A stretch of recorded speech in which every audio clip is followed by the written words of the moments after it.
Good morning, everybody, and welcome to Wake Up Missoula. I'm your host, Scott Ramf, and I'm here to tell you about all the things that are happening today in and around the city of Missoula, in the nation, and even the world, if we get to it. I have a new Dubbin Stuff today. I got a bunch of new programs that are going to be airing on MCAT, but let's kick things off with a little bit of weather of what you can expect for the next couple days. It is currently 23 degrees outside. Your high is going to be 41. It's going to be patchy, freezing, fog, then mostly sunny today, which is good. Tonight you have a 40% chance of rain. Thursday it increased to about 60%, going all the way through Friday to Friday night. Saturday you're going to have a partly sunny sky, so maybe some of that fresh powder will be good up in the mountains.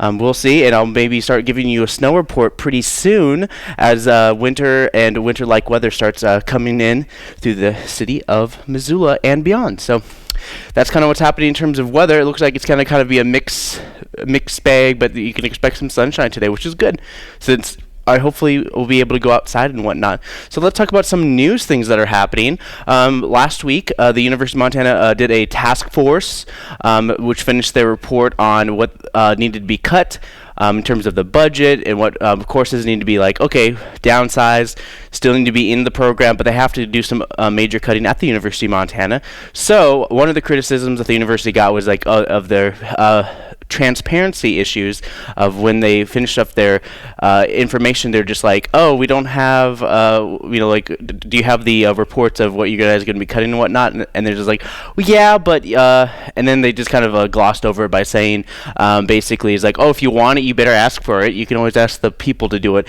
So basically the University of Montana posted documents on its prioritization process on the public website, umt.edu.aapasp/public. So basically, if you type that in, or if you look at the Missoulian article that I took some of these snippets from, you see this website.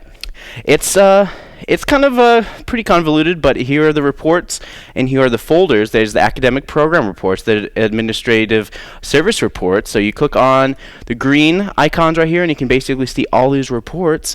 And if you just kind of look through here, you can see all sorts of stuff from environmental studies, geography, GIS, science and technology, mountain studies, all sorts of stuff, just different documents. And so basically, if you click on one of these things, here's one example, 8 pages. Yeah, I mean, if you have the time, I suggest you look through basically. From what they said, they have 400 unit reports and 1,200 reviewer reports are posted currently. After the task force wrapped up the voting session last week, members decided against broadly releasing these details of their work. When it refused to release vote totals at the first meeting, the student newspaper, The Kaiman, objected and got the votes. When the task force wrapped up its work and decided not to release the underlying documents and votes to the public, the Missoulian objected and the university leadership changed course. So basically, they folded. The campus typically uses the system called Box, similar to Dropbox, for sharing large files internally. When officials realized they should make documents accessible to the public, she said that they basically said that their system was for internal users, didn't work as well for external parties. So basically, long story short, it was laziness. Let's switch to a different camera.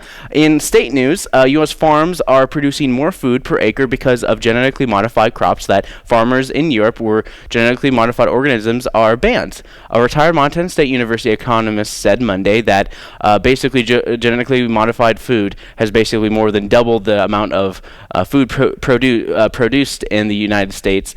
So basically, this guy's name is... He's a retired Montana farmer economist. Gary Brester said that GMO had been around for over 60 years, and the article, and then an article in the New York Times basically said that GMO friendly Europe. So basically.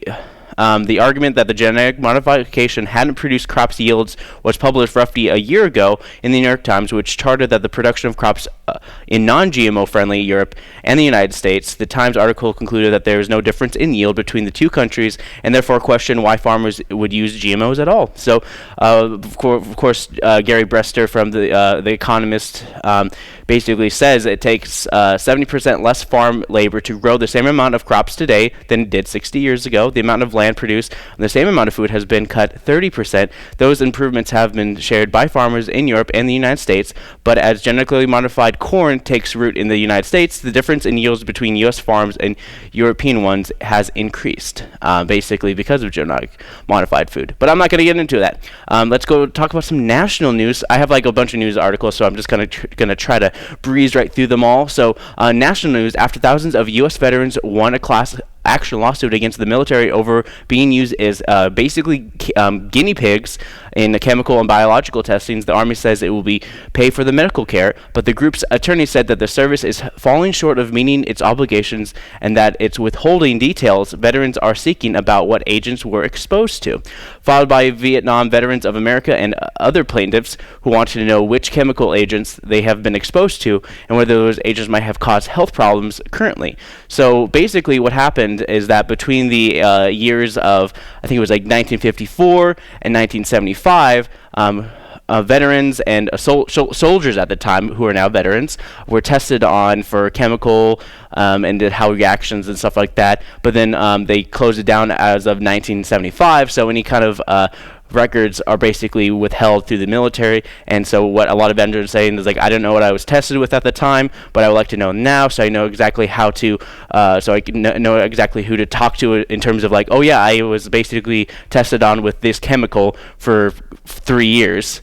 And so a lot of that is being withheld from them as well. So, which is why they have this lawsuit, which wasn't actually,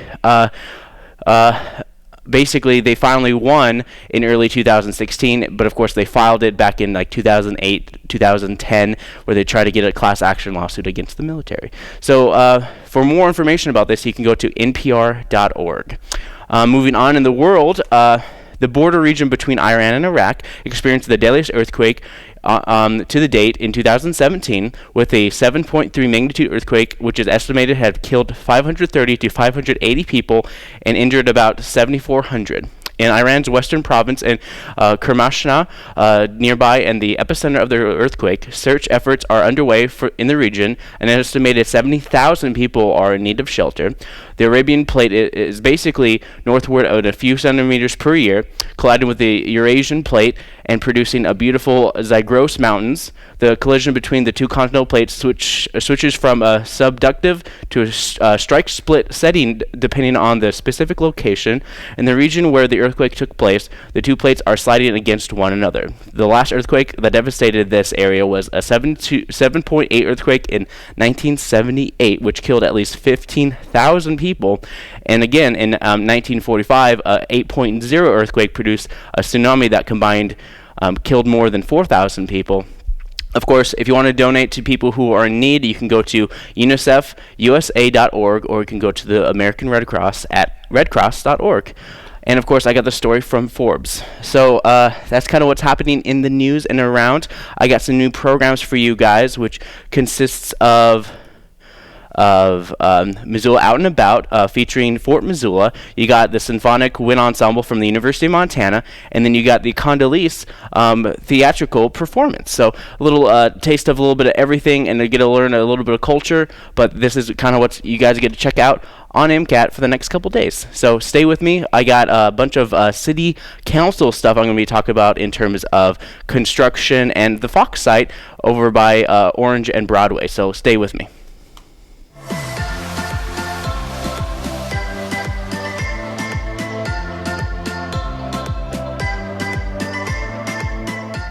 Hi everyone, I'm Joel Baird, the General Manager of Missoula Community Access Television, with another edition of Out and About. This time we're at the Historical Museum at Fort Missoula, and we're visiting with Jesse Rogers, who's the Development Director here. Hi Jesse, thanks for being on the show. No, thanks for coming out. It's always fun to get the out and about out here. Yeah, like we're finally out here after all the time you and I have spent in the MCAT studios. We're inside the building. We're in the grounds. So the Historical Museum at Fort Missoula is really in the central heart of the Fort Missoula campus, and we are 32 acres. We're surrounded by several hundred more acres of the overall Fort Missoula complex, which also includes the new Fort Missoula Regional Park, and that has really recreated our entrance to the museum. So While we may be a little far out there, we're just 15 minutes from downtown. So basically off of Reserve Street, when you take South Avenue, drive until you hit the roundabout and take a left. And you'll literally drive right into the museum grounds. Excellent.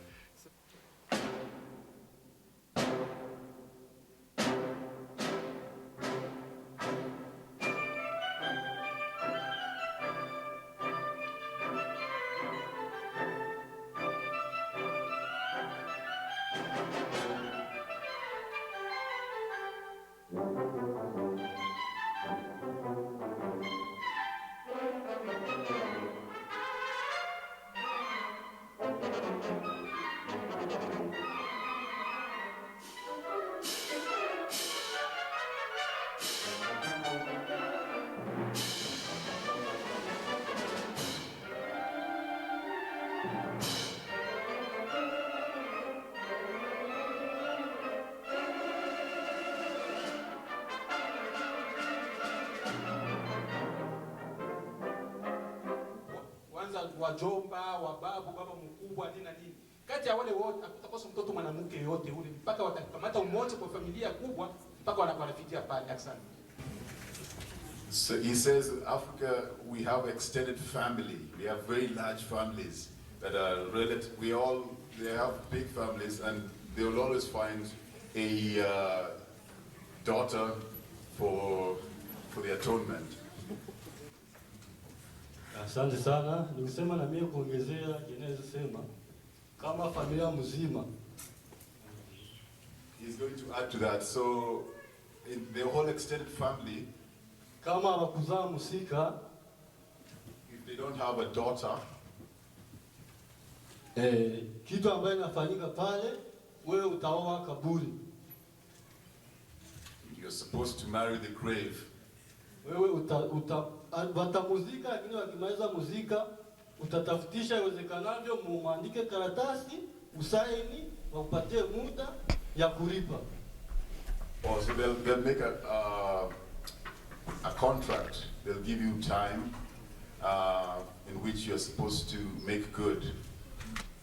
Kisha pale muda ikifika utaenda fanya nini? Ulipe mali kwa niaba ya ule musika. Hey guys, welcome back. Now let's talk about some city council. So in the city of Missoula, many of the things that they talked about is a little bit of this, a little bit of that. No, I'm sorry. I'm being very cryptic, but what basically is that they're talking about is some development that is happening up on Flynn Lane across from Hellgate Elementary. Another big thing that they're talking about is some of the Fox site and trying to, because they're going to be signing a memorandum of understanding with the developers who are going to be developing the Fox Hotel, 2 parking garages, an event center, and also, I guess it's more like a conference center. And it's kind of like all over the thing. It's like a 15,000 square feet conference center for not necessarily taking away business from other hotels, conference centers, but also basically opening up for larger conferences that other facilities cannot support. So that's basically that. That's kind of like the rundown of what I'm going to be talking about today. Let's kick things off with Bonner stuff. First of all, Bonner is basically doing an R Missoula kind of deal, but with more of a Bonner deal. So Bonner has some issues when building a vision for the future. Many of the new businesses that are popping up need a sewer basically for Missoula County to sign off on a couple of the businesses' ventures.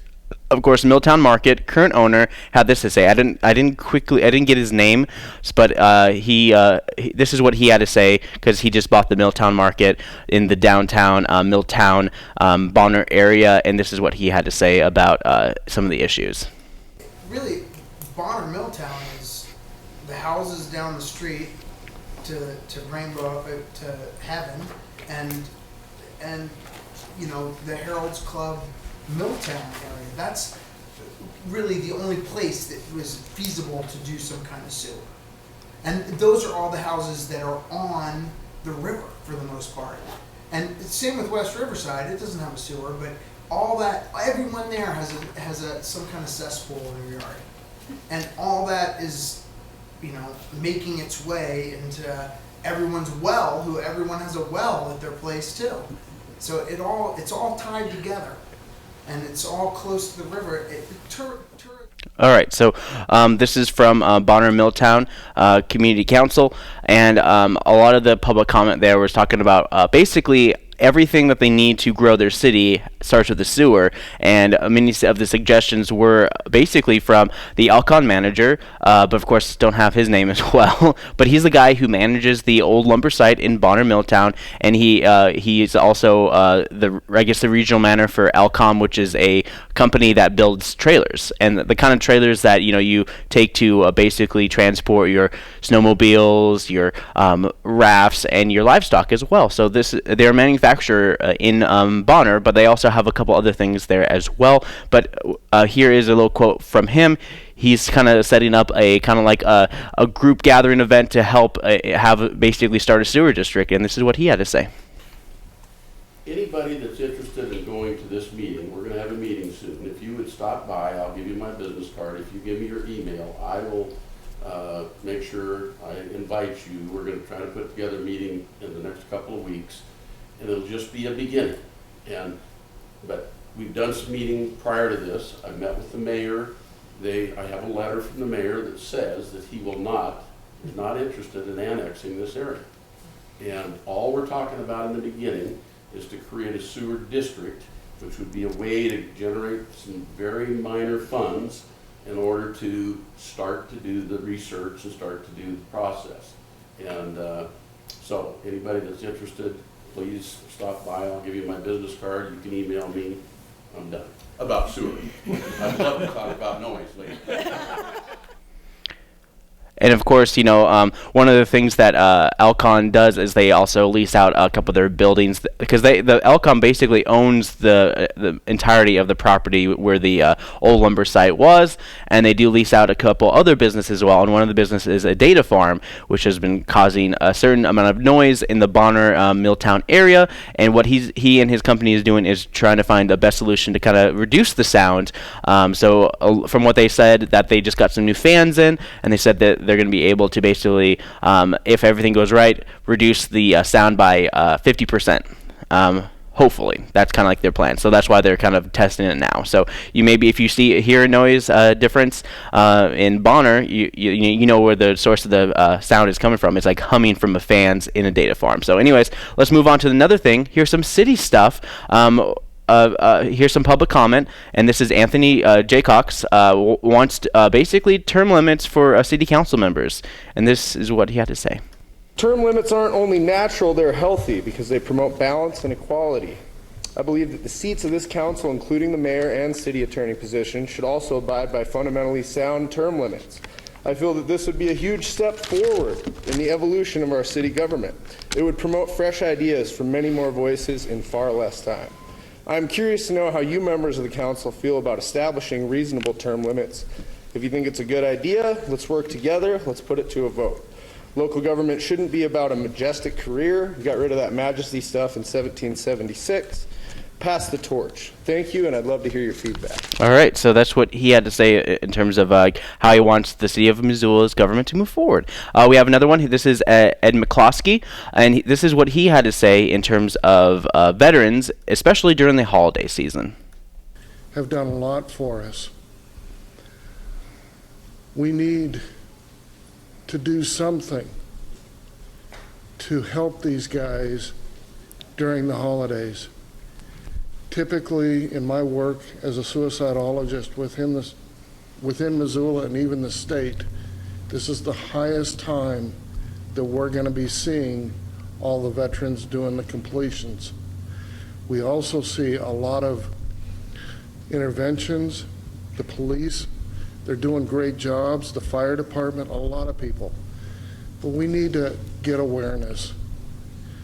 We spent the money. We'd like to fly these flags. We'd like to remind people to reach out. That's all these flags are. They're not political in nature at all.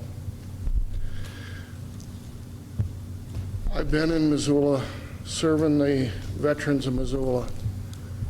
I've had to work with 2-year-olds that seen their dad complete suicide in front of them. I've had, and I would call it an honor, to serve almost 200 families in this state that have had a loved one complete suicide. The city of Missoula did a proclamation of Community Resilience Week, and this is our Mayor John Engen reading that. Whereas studies show that many Missoulians have a significant struggle with emotional disturbances such as depression and anxiety, and whereas there is an economic burden associated with depression and anxiety for the cost of treatment, absenteeism, and presenteeism, which is showing up for work and not performing well due to illness, and whereas Montana has been near or at the top in the nation for the rate of suicide for nearly 40 years, and whereas research in the last 5 years has indicated that increasing resilience is a good way to reduce healthcare costs, increase vitality and productivity, and creates a starting place for awareness and education. Now, therefore, I, John Engen, Mayor of the City of Missoula and the State of Montana, hereby recognize the week of November 13th through 19th, 2017 as Community Resilience Week. All right, so that was our Mayor John Engen reading that proclamation. If you are at all interested in learning more about this, there is a website you can go to called projecttomorrowmt.org. So you go to this website, and you can talk about suicide prevention hotline. You can get involved with helping with the hotline as well. But this is a Project Tomorrow Montana to help suicide prevention and education as well. Moving on to another topic, the city of Missoula is working on the Fox site, and it was approved just last night, just 2 nights ago. And Gwen Jones basically kind of gives you a quick little overview of what exactly the city of Missoula is doing with this site and how it's going to help basically revitalize the downtown area and expand it. So this is a big development, and we have had a vacant lot there that we then turned into a parking lot for decades, with extremely minimal income and very minimal tax base. So we have 2 issues. First of all, the city owns the land that the parking lot currently sits on. So this is an asset for the city, and the city should be compensated in some form for that land. But then also we have future MRA tax increment funding that will come from this project as it is built up and it is more valuable. And so we're going to do 2 things that are contemplated in this agreement. First of all, where the parking lot is located, as that is built up and the big convention center is built of 15,000 square feet, the convention center will be turned into a condominium and purchased by the city using the TIF funds. Okay, so the convention center and some surrounding space around it will ultimately belong to the city. Secondly, over towards the chicken block, as it is called, the corner of Broadway and Orange, a second parking garage will be built there.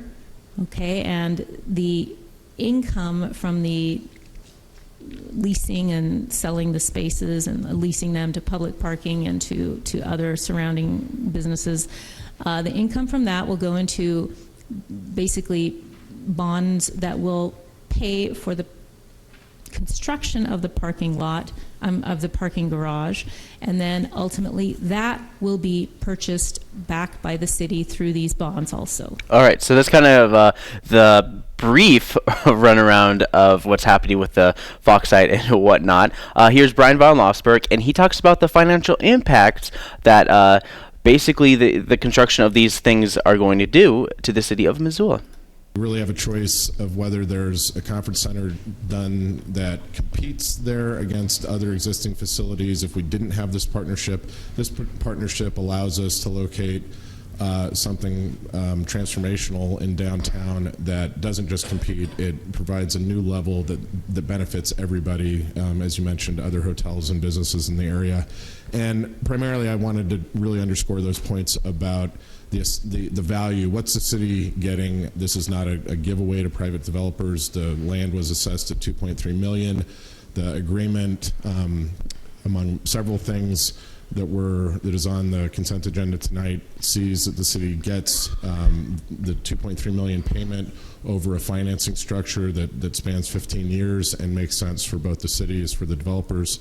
And lastly, I think a really key point in this, and frankly it was part of the reason that took so long in the negotiations.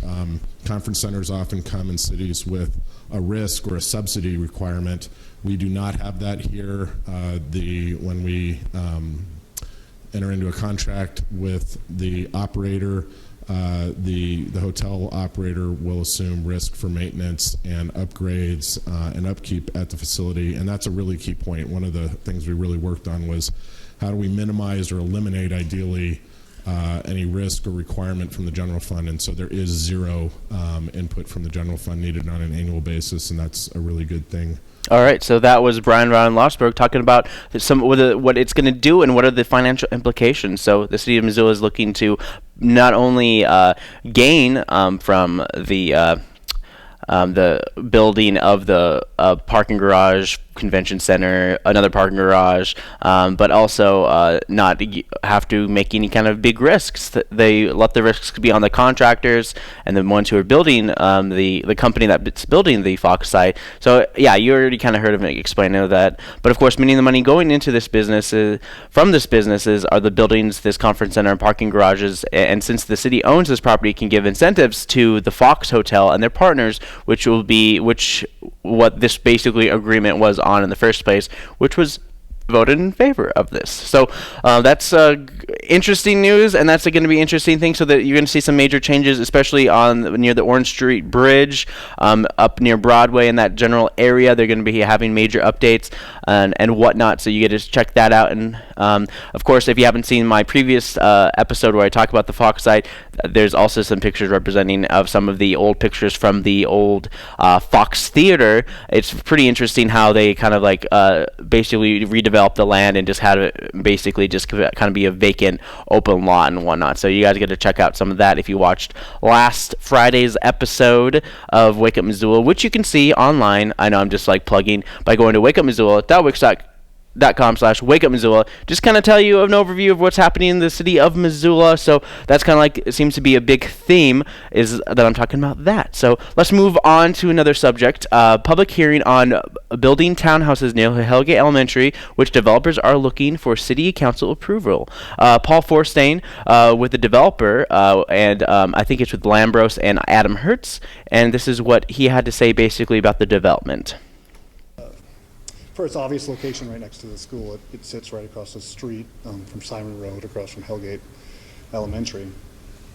And that school currently has, I think, 1,450 students there, and their projections, if they're accurate in the Missoulian, is to grow by 200 students in the next, maybe 5 or 6 years. I think they said by 2023. That's quite a few students that are going to go there, and it's already a pretty large school.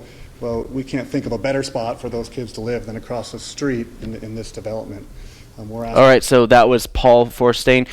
There are a couple people who don't really like the idea of these townhouses being built. So basically, it's the neighborhood's already developed. It's up near England Street, kind of in that general area across from Hellgate Elementary, which used to be farmland, from what I remember, because I've been here long enough to see farmland and see it be basically developed to all these houses.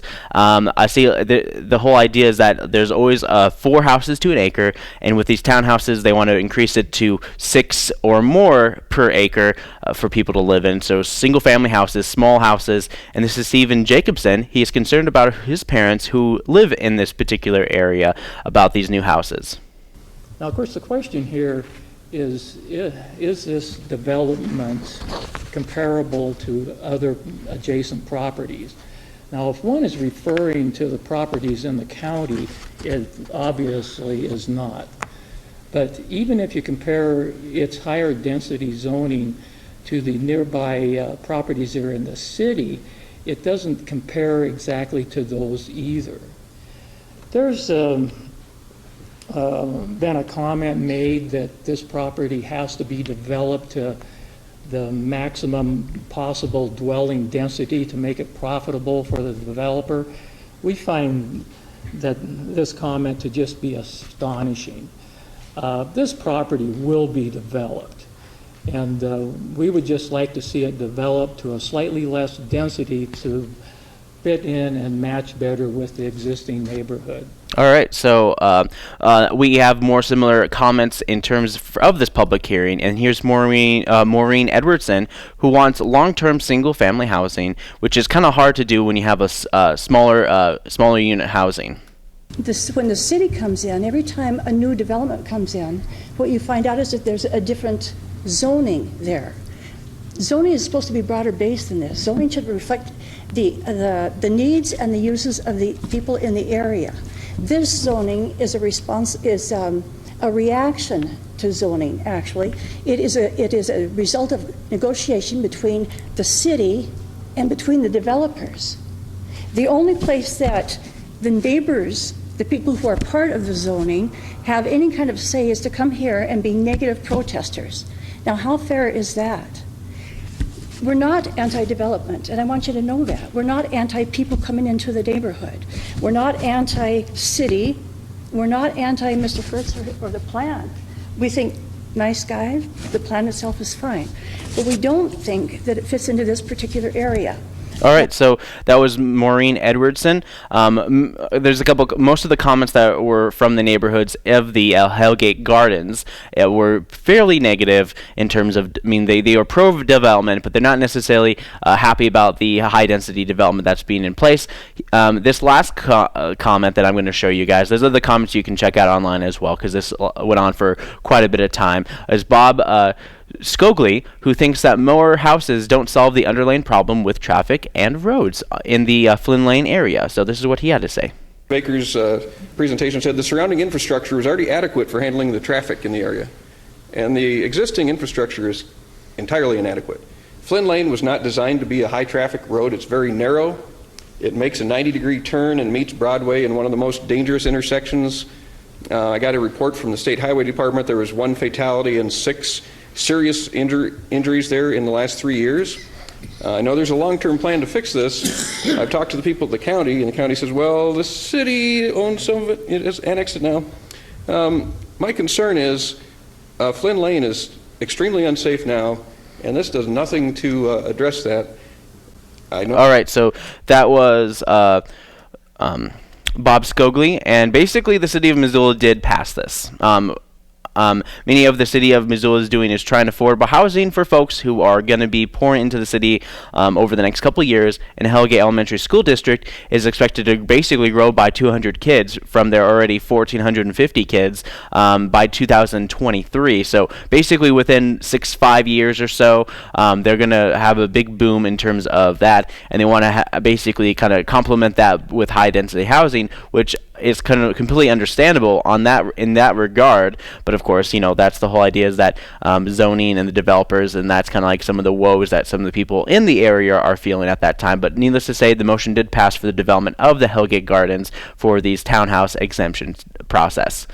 Moving on, among other things that are happening, it looks like Rosar's grocery store is going to be following in the footsteps of Missoula Fresh Market, and I believe other like Costco, in terms of having a gas station on their property. So their whole idea is that they're going to be building a gas station on the far end.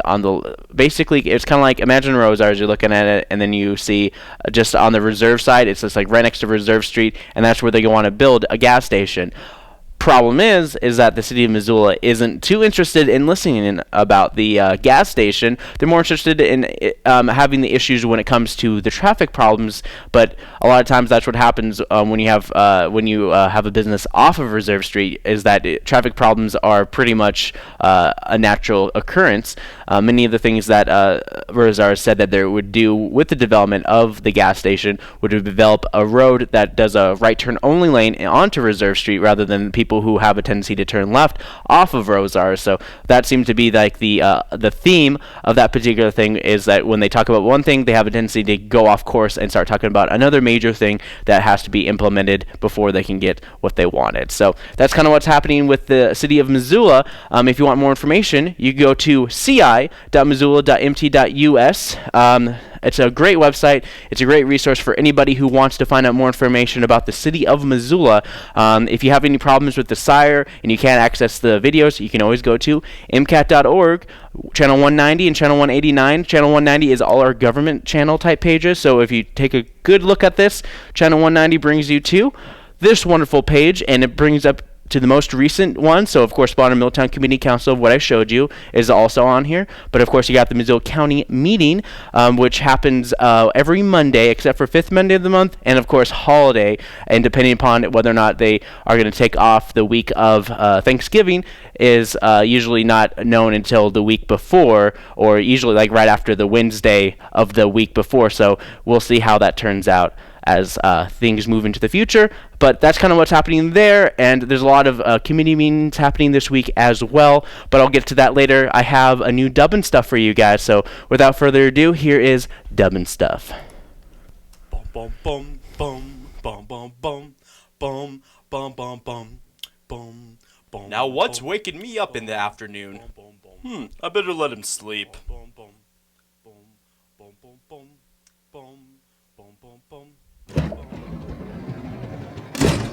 Now what the devil is going on out here? Oh, it's a drum circle. Bum bum bum bum bum bum bum bum bum bum bum bum bum bum bum bum bum bum. When the night has come, and the land is dark, and the moon is the only light we see.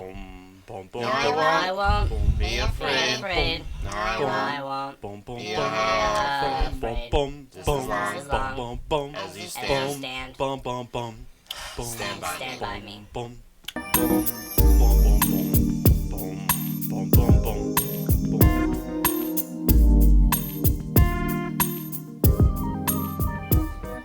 We have gathered here I was like, and he to celebrate womanhood. Yeah, and anything is like, oh, yeah. The kind of womanhood where it's just like, it's just things are just kind of fire. Oh, yeah, the fire. And other stuff happens. You gotta be. Excuse me? Can you be quiet for a second? Thank you. Now, as I was saying, that certain things require fire, like desire on the island of fire. But this isn't Fire Island. Don't get it twisted. That's very bright for fire. I can't think of anything to say. You shall remain here amongst the fire to think about what you've done. Don't talk over my things. Don't speak when I'm speaking in public, okay? It's just really rude. Just don't do it. All right, girls, let's get out of here. You stay here. Oh, thank God. Yeah, Let's right? get out of here, girls. Have you ever wondered why we ridiculous. come to these meetings in the first place? Why do we have to do this It's kinda every ridiculous. 5 hours? It's ridiculous. It's not even that fun, I can't get you solid know? 8 in. Me neither.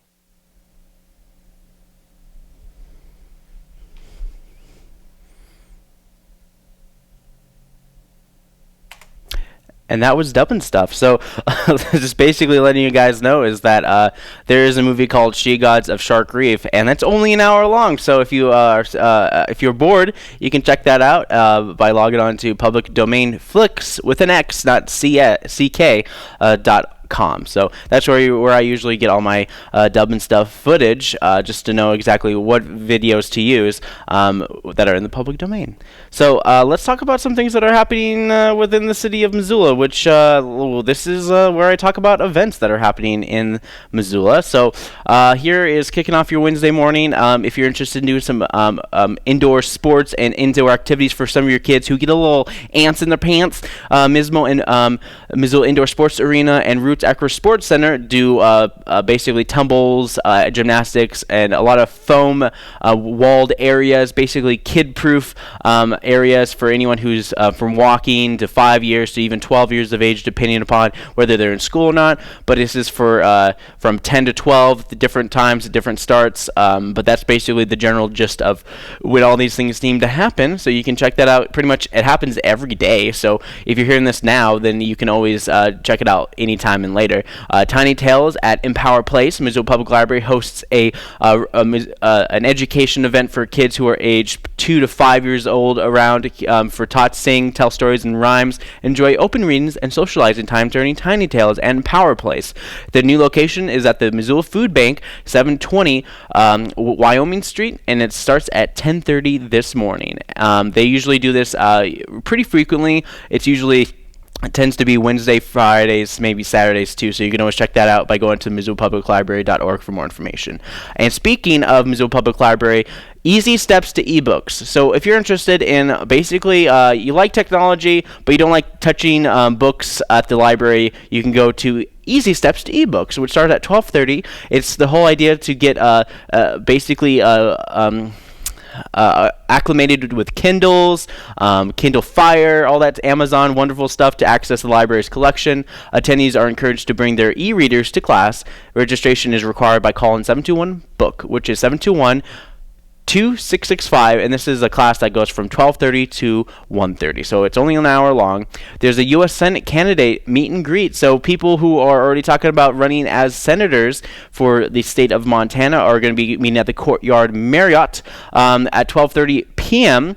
So this is, you get to meet Republican primary U.S. Senate hopefuls. Doors open at 12:30 p.m. Candidates begin speaking at 1 p.m. and then of course the meet and greet to follow.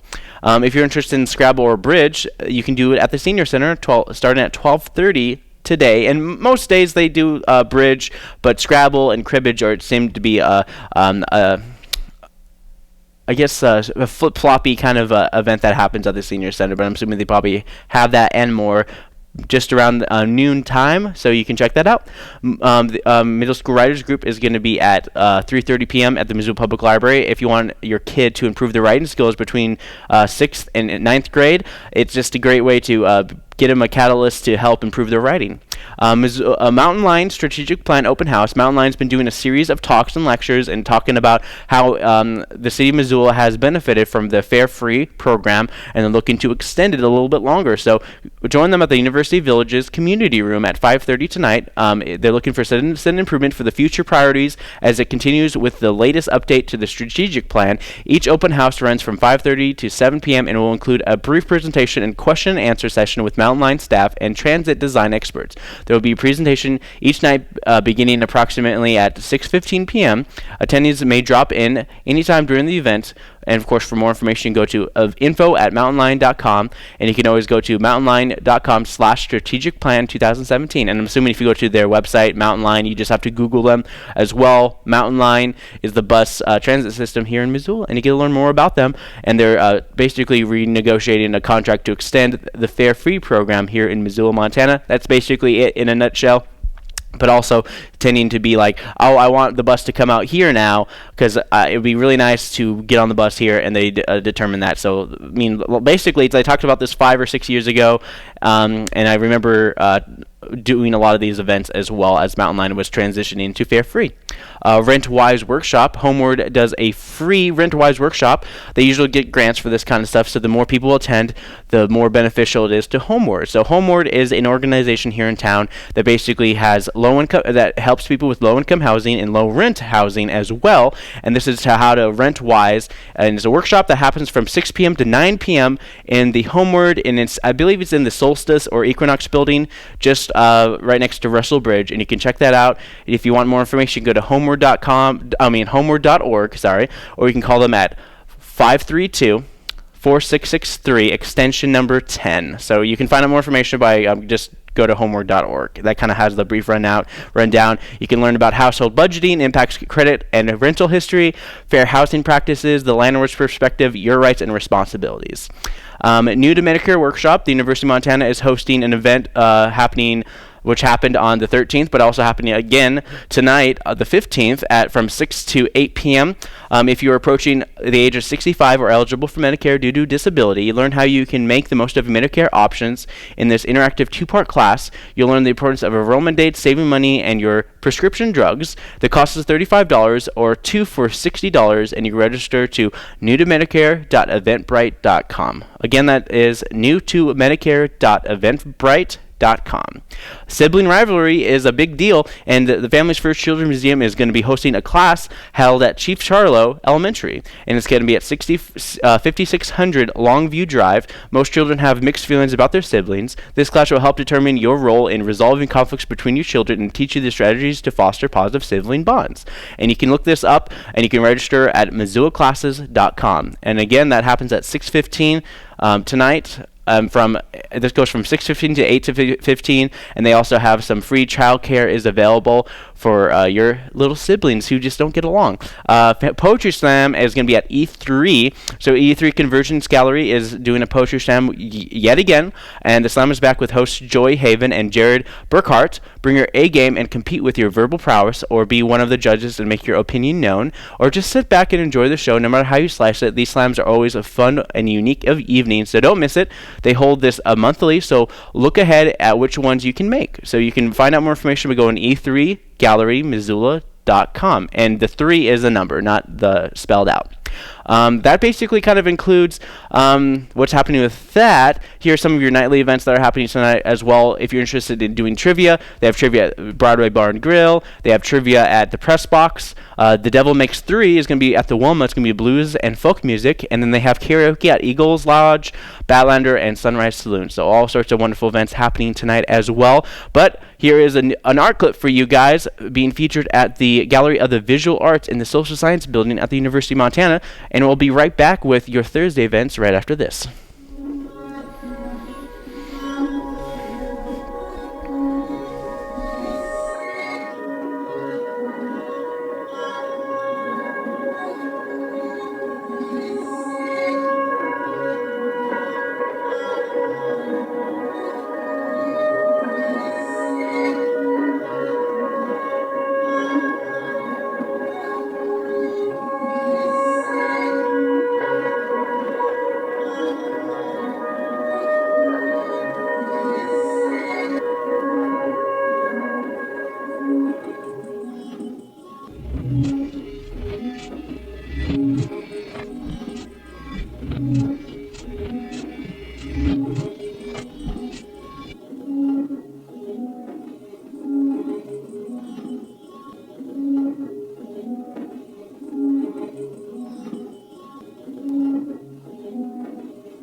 Thanks to our very own Rick Phillips for producing that wonderful program that will be airing on MCAT as well. But of course, you can see many of these art clips and more by logging on to our MCAT YouTube channel by going to MCAT TV on YouTube, so you can't miss it. So let's talk about some things that are happening for your Thursday in terms of events. There's always a bunch of lectures happening as well, but one of the big things that are happening at the University of Montana is that Loyola Sacred Heart is looking for judges for their speech and debate and drama departments as well. They are a smaller private school, but they have been basically I guess a dynasty of winners in terms of debate through their speech and debate, and they're always looking for basically the judges for their speech and debate tournament on November 18th, 2017 at the University of Montana, and they need judges, no previous experience required, and they're asking judges to sign up online by going to that long website. So if you want more information, you just basically have to go to Loyola Sacred Heart or the University of Montana website as well, but also you can go to MissoulaEvents.net to find out that information, how to sign up as well.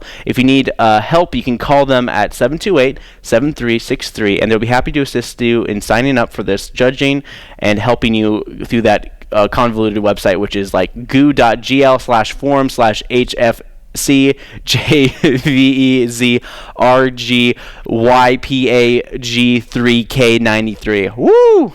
Try doing that. It's like they want you to do it.